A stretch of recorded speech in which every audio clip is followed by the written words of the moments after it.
미국과 한국, 세계 각 지역에서 오늘의 미국 보고 계신 여러분 안녕하십니까? 강혜신입니다. 네, 오늘 미국 대통령의 아들로서는 처음으로 형사 기소됐습니다. 3건의 형사 기소가 있어서 만약에 최고 형량까지 받는다면 25년 징역형에 처해질 가능성도 있습니다. 그러나 전문가들은 그렇게 징역형에 처해질 것이라고 보진 않고요. 사안이 사안이니만큼 어쨌든 기본적으로는 미국 대통령의 아들로서는 처음 형사 기소됐다는 것을 말씀드리고, 헌터 바이든 대통령의 아들입니다. 3건의 연방 총기 혐의, 이건 형사법 위반으로 기소가 됐는데 총기를 살 때 거짓말을 했다는 겁니다. 그때 본인은 마약 중독자였는데 거기에 이제 설명하는 칸에 no라고 답변을 했다는, 그러니까 총기를 구입할 때 쓰는 양식 있죠? 뭔가 그 양식에 거짓을 기재했다는 것이고, 사건은 2018년도 10월 달에 델라웨어주에서 총을 살 때 그 총포상에서 리볼버 구입하면서 일어난 일입니다. 10하루 동안 이 총을 갖고 있었는데 당시 여자친구가 그 총을 발견하고 그로서리 스토어 쓰레기통에 버렸다고 하죠. 왜냐하면 그 당시에 굉장히 이제 형이 숨졌고 여러 가지로 마약 중독도 있었고 정신적인 불안정 같은 것을 느꼈기 때문에 혹시 그 총으로 본인이 스스로를 해치지 않을까, 그 전에 가족들에게 한 얘기도 있고요. 해서 이제 그 여자친구도 또 사연이 있습니다. 뒤에 말씀을 드리겠습니다. 버렸던 그 사건이 지금 이렇게 된 겁니다. 미국 연방법에 따르면 이 같은 문서에 거짓말을 하거나 마약을 본인이 어떤 형태로 하고 있는 동안에 총을 소지한다는 것은 범죄죠. 그런데 이제 말씀드린 것처럼 이제 3개 혐의, 2개는 10년, 5년인데 이렇게 다 될 가능성은 거의 없고요. 지금 바이든 대통령의 변호사 측은 공화당이 이거 대통령의 아들이라고 결국은 부적절하고 당파적으로 개입해서 이런 일이 일어났다. 장전되지 않은 총을 잠시 10하루 갖고 있었다는 것이 무슨 공공안전에 위험이 된다고 3개 혐의로 기소를 하는가. 그리고 실제로도 이렇게 서류에 잘못 쓴 것, 이런 것을 다 조사를 할 수가 없습니다. 그럴 인력과 그럴 돈이 없기 때문에, 이 경우는 이제 대통령의 아들이기 때문에 또 공화당이 또 다른 문제로도 계속 조사, 수사를 하고 있었기 때문에 그 과정에서 나온 거고요. 제가 이 헌터 바이든에 대해서 오늘 뒷부분에 여러분들도 한번 들어봐 주시면 좋겠다. 그리고 한 번 정도는 듣고 가야지 될 그의 53살입니다. 2살 때부터 53살까지 이 사람은 어떻게 살았는가. 아버지는 아주 훌륭한 정치인이었었는데 그런 건 이제 뒤에 말씀드리면서 범죄와 연관을 짓겠습니다. 범죄 행위와. 코넬 대학교 그 법대의 랜디 젤린 교수가 헌터 바이든이 감옥에서 오랜 동안 복역할 가능성은 거의 없고, 그리고 나서 지금 이제 다시 유죄를 인정하고 합의할 가능성이 높다. 이거 한번 한 겁니다. 7월 달에. 본인을 그 수사를 했었던 트럼프 전 대통령이 지명을 한 델라웨어의 검사와 함께 이 케이스와 경범죄인 세금을 알면서도 고의적으로 안 냈었던 거 지금은 다 냈습니다. 2년치. 거기에 대해서 이제 합의를 하고 감옥살이는 하지 않고 이 총기 문제에 대해서는 마약 문제 더 클리어하게 이렇게 좀 재활 받고 하겠다 했었잖아요. 그런데 역시 트럼프 전 대통령이 지명한 판사가 나는 그런 고무도장 찍어주는 그런 그 검사와 이런 헌터 바이든의 합의에 대해서는 못하겠어 해서 이제 그걸 무효화했기 때문에 이렇게 된 겁니다. 그리고 특별검사를 임명을 했는데 그 특별검사 자체가 원래 헌터 바이든을 수사하던 트럼프 전 대통령이 지명한 검사였습니다.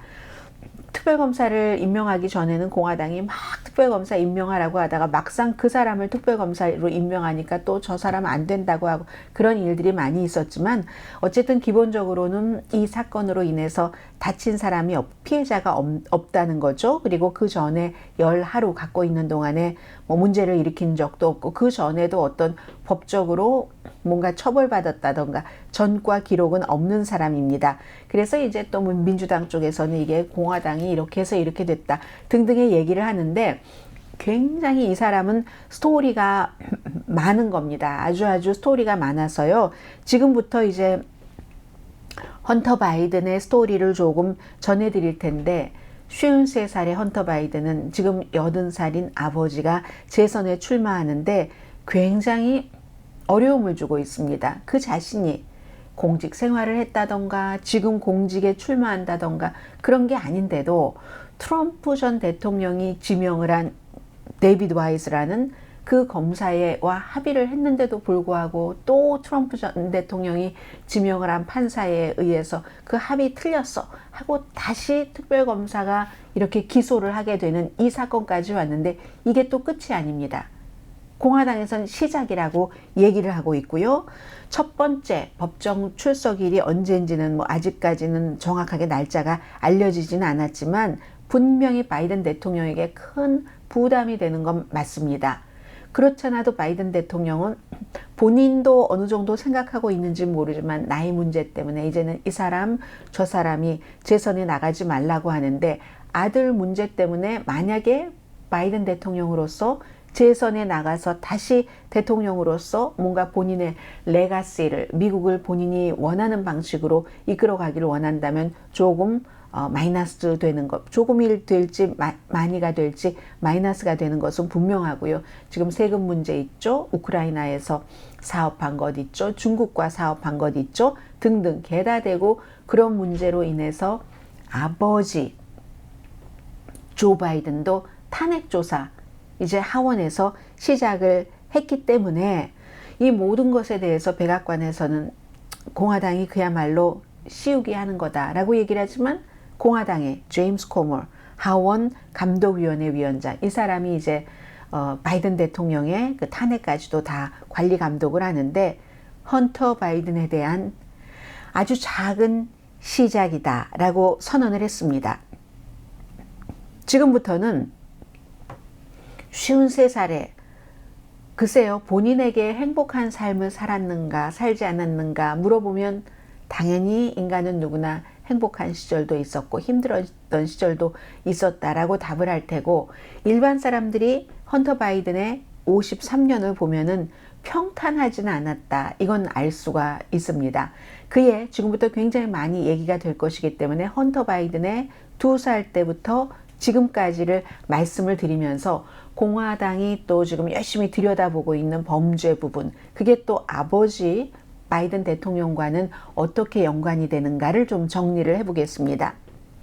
어린 시절은 비극이었죠. 1970년에 태어났습니다. 바이든 대통령의 첫 번째 부인에게서. 이름이 왜 헌터냐면요, 엄마 이름이 first name은 N자로 시작됐는데 잊어버렸고요. 낸시 이런 이름은 아니에요. 그랬고 엄마의 결혼하기 전에 성이 헌터였습니다. 그래서 둘째 아들로 태어났는데, 이 헌터는 엄마의 결혼하기 전에 성을 first name으로, 그리고 아빠의 성을 last name으로 해서 헌터 바이든이었습니다. 그런데 1972년도 12월 겨울이었었죠. 아버지가 미국 연방 상원 의원에 당선되고 6주일도 채 지나지 않아서 교통사고가 났습니다. 헌터 바이든, 그리고 형인 보 바이든, 나중에 이제 숨졌죠. 또 이제 여자 동생이었는지 누나였는지 모르겠는데 아무튼 동생이었네요. 나오미, 형, 보, 헌터, 엄마가 타고 있는 자동차를 큰 트럭이 덮쳐서 엄마와 나오미가 숨졌습니다. 두 사람이 숨질 정도면 헌터와 형도 다쳤죠. 두개골 골절됐고, 형 보는 다리 부상이었군요. 다리가 부러졌습니다.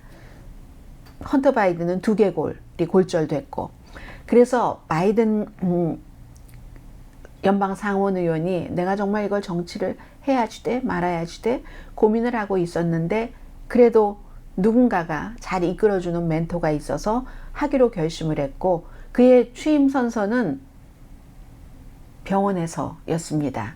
두 아들들이 다쳐서 병원에 있었기 때문에 그랬고, 이제 그렇게 하다가 이제 지금의 질 바이든 여사와 결혼을 해서 질 바이든 여사가 엄마를 잃은 두 어린 바이든 대통령의 아들을 키운 거죠. 그 어렸을 때부터 이제 키워서, 그리고는 두 사람 사이에서 딸이 또 태어났고, 질 바이든과 바이든 대통령 사이에서 그렇게 해서 이제 헌터 바이든은 조지타운 유니버시티를 나왔고요. 예일 법대를 졸업을 했습니다. 1996년도에 예일 법대를 졸업을 했고, 그리고 이제 학부와 석사, 이 법대 이 사이에는 좀 아주 힘든 그런 지역에서 사회봉사를 하는 그런 이제 카톨릭이니까 아버지가 예수회 그런 자원봉사를 했습니다. 그리고 그때 만난 와이프 변호사였거든요. 캐슬린 불리를 만나서 1993년도에 결혼을 했습니다. 그래서 이제 그 첫 번째 결혼한 부인과 나오미라고 여동생 이름, 숨진 여동생 이름을 딸 이름에 붙였네요. 나오미, 그리고 또 다른 세 자녀, 합쳐서 세 자녀가 있었지만 두 사람은 2017년도에 헤어졌습니다. 24년 결혼 생활을 하고는 헤어졌습니다. 그리고는 이제 10대 때부터, 아버지는 뭐 술 같은 거 안 마시는데 10대 때부터 술을 마셨고, 헌터는 대학생 때 코케인 했었다는 것 본인이 인정을 했습니다. 그래서 그 이후에는 아주 뭐 샵하고 학교도 좋은데 나오고 했지만 리헵, 그 재활센터를 들락날락 했었습니다.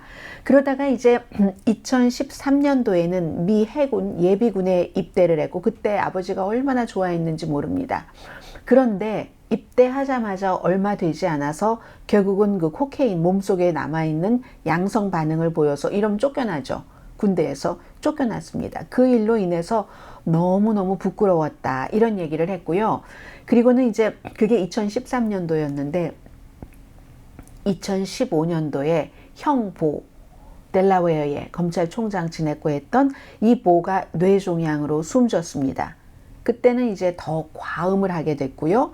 때로는 밖에 나가는 유일한 일이, 집에 가만히 있다가 유일하게 보드카, 가장 뭐 센 술이잖아요. 보드카 사려고 집 밖으로 나가는 경우가 있었고, 그래서 이제 이 헌터 바이든의 딸이 언젠가 트위터에 뭐라고 썼냐면, 우리 아빠와 보, 그러면 큰아버지가 되나요? 보는 완전히 한 사람이었다.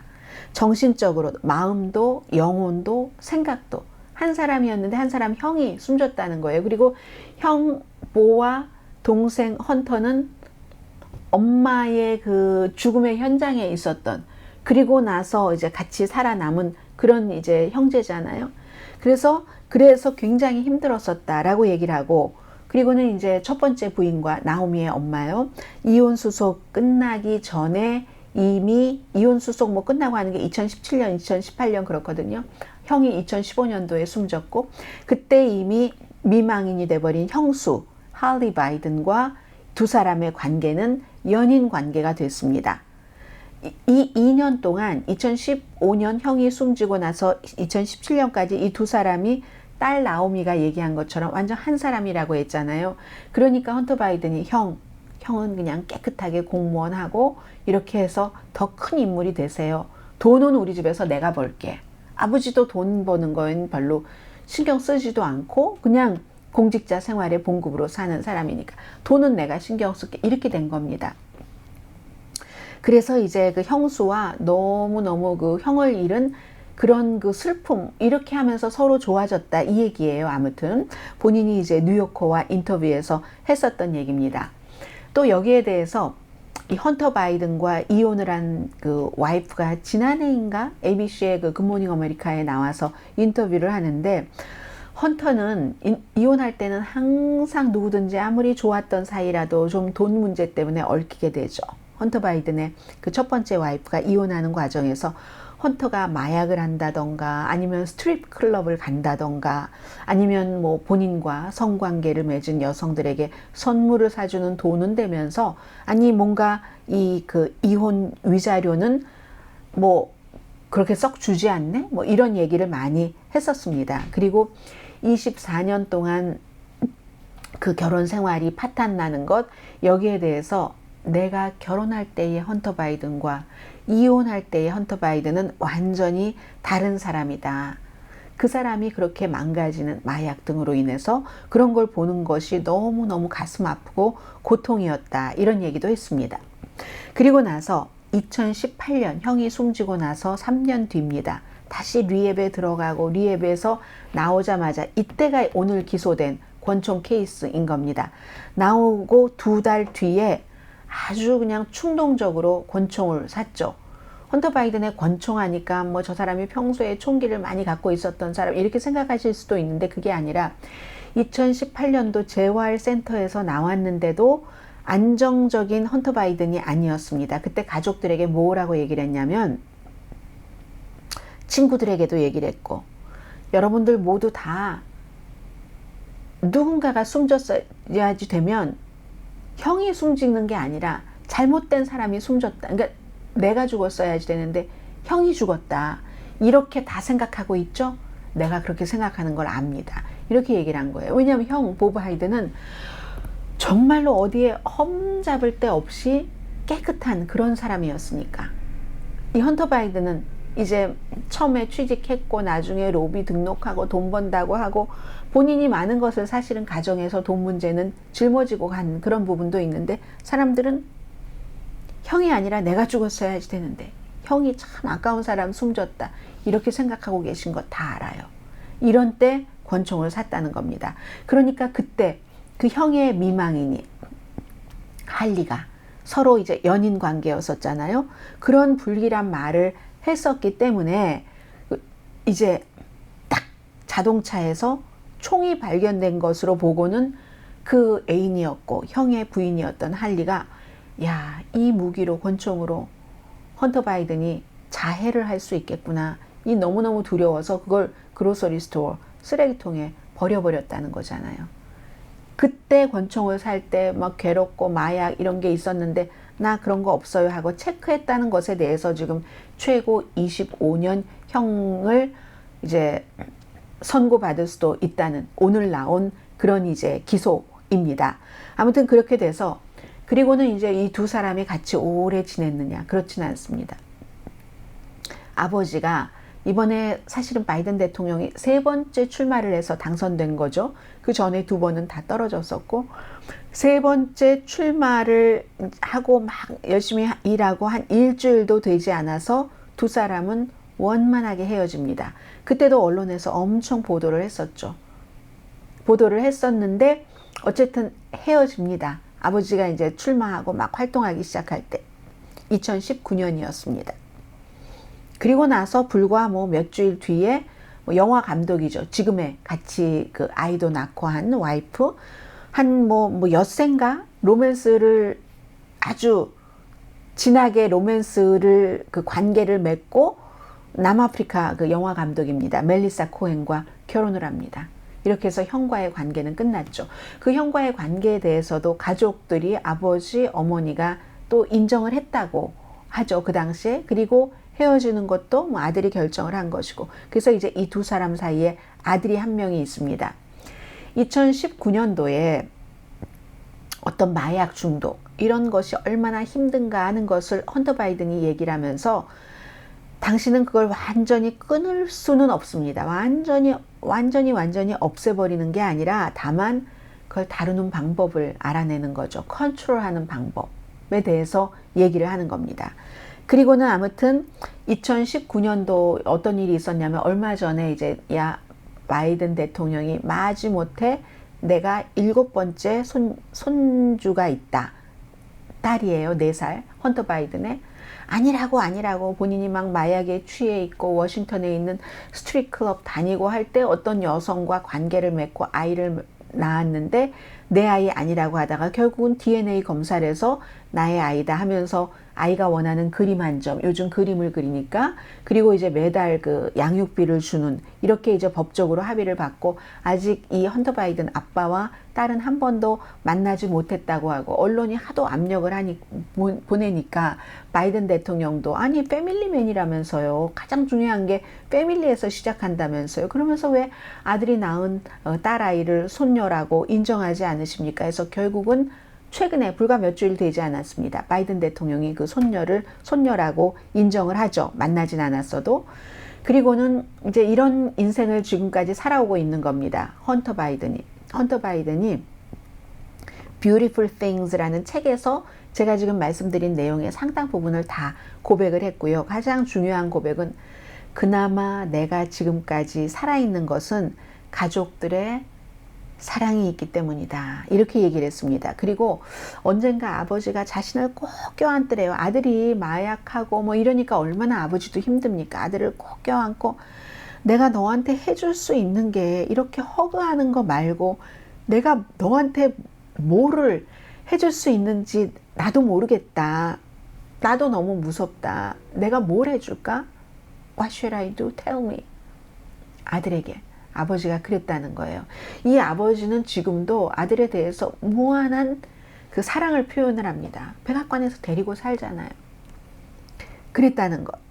그래서 헌터 바이든이 그림을 그리는 것은 본인으로서는 어떤 그 마약으로부터의 치유라고 얘기를 합니다. 왜 음악 치유도 있고 그림 치유도 있다고 하잖아요. 그래서 그림을 그리면 내가 만나지 말아야지 될 사람, 내가 가서는 안 될 곳, 이런 것들을 차단하는데 그림은 오랜 시간을 필요로 하고 하니까 굉장히 도움이 된다. 그런 사람과 장소로부터 나를 멀리하게 한다라고 얘기를 했거든요. 그런데 아버지가 대통령이니까 그 아들이 그림만 그리면 한 점에 50만 달러에 팔리고 그러네요. 이것도 또 아버지에게는 윤리적인 어떤 부담감을 주고 있는 겁니다. 그래서 벌써 그림 그린 지가 몇 년 됐는데 2020년도 이제 막 트럼프 전 대통령과 토론하고 할 때도 아니 아들에 대해서 막 문제 삼고 하니까 바이든 대통령이 네, 미국의 많은 사람들처럼 많은 그 부모들처럼 아들도 그렇고 부모도 그렇고 우리 가정에는 마약이라는 문제가 있습니다. 그리고 나의 아들은 그 문제를 해결하려고 지금도 노력하고 있습니다. 나는 그런 아들이 자랑스럽습니다. 이 말이 굉장히 유명하죠. 그때 뭐 많이 겪는 문제니까 바이든 대통령을 이해했었던 사람들이 많고요. 그런데 지금 이제 공화당이 하원에서 다수당이 되고 이 아들이 조지타운 대학교 나오고 예일 법대 졸업하고 나서 은행에 취직했다가 로비 회사를 할 때에 그 많은 일들이 법적으로 이제 뭔가 아버지에게 막 아버지를 올가매고 있는 거예요. last name, 바이든이라는 이름과 이 아들, 사업 같은 것이 마구 혼합이 된 거죠. 예일대학교 졸업하고 나서 처음에 헌터 바이든이 델라웨어 고향이니까 거기에 있는 나중에 이제 뱅크 오브 아메리카가 이게 합병을 했는데요. 그 MBNA 아메리카에서 일을 했습니다. 일을 하다가 이게 이제 델라웨어에서 가장 많은 사람들을 고용을 하고 있는 회사라고 하잖아요.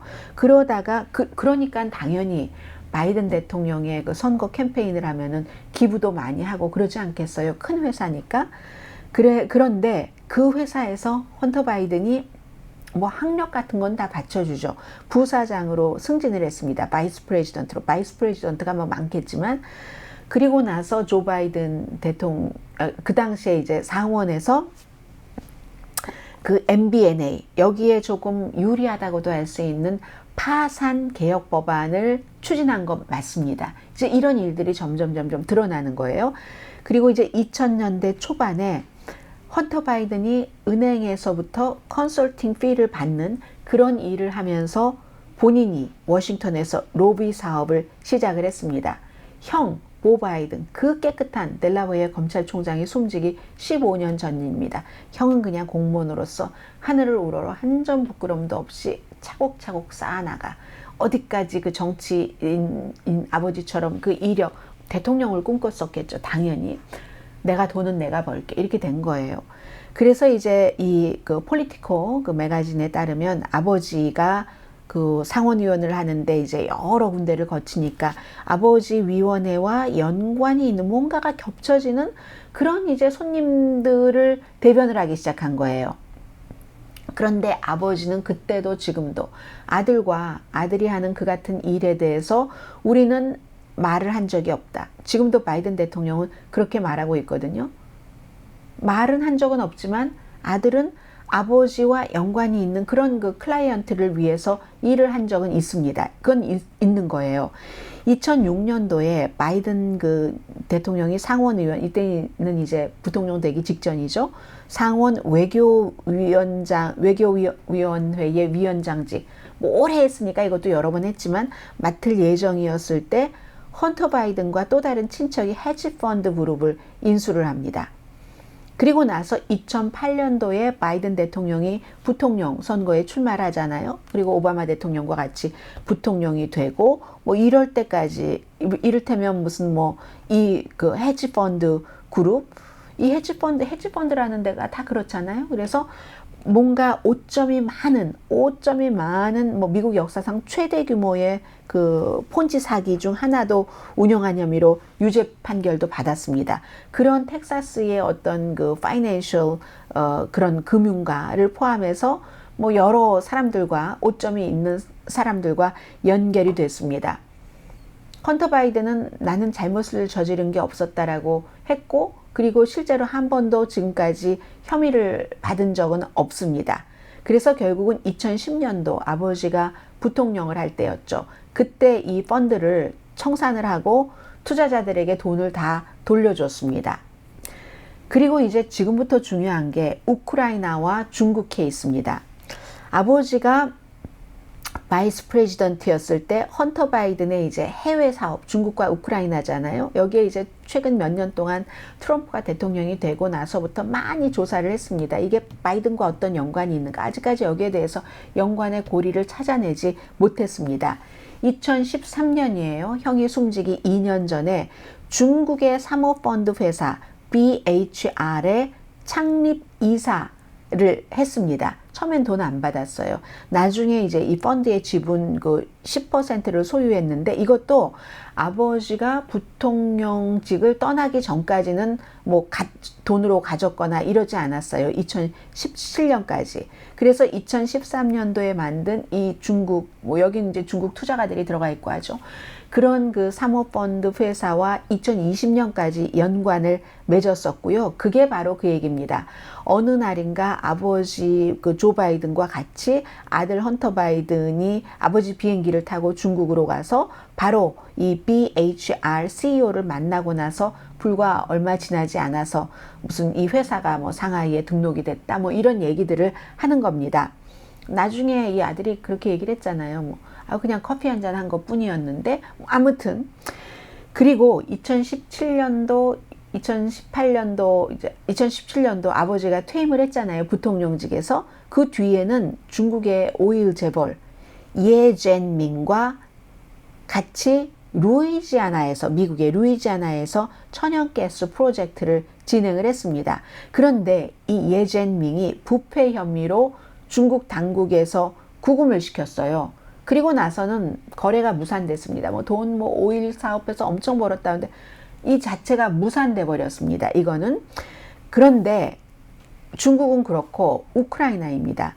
우크라이나는 헌터 바이든이 아버지가 부통령이었었을 때 2014년부터 몇 년 동안 우크라이나의 그 오일 회사의 브리즈마라는 오일 회사의 이사를 지냈잖아요. 그래서 뭐 한 달에 몇만 달러 받았다고 하고 많게는 10만 달러 받은 적도 있다고 하고 하는 거거든요. 몇 년 사이에.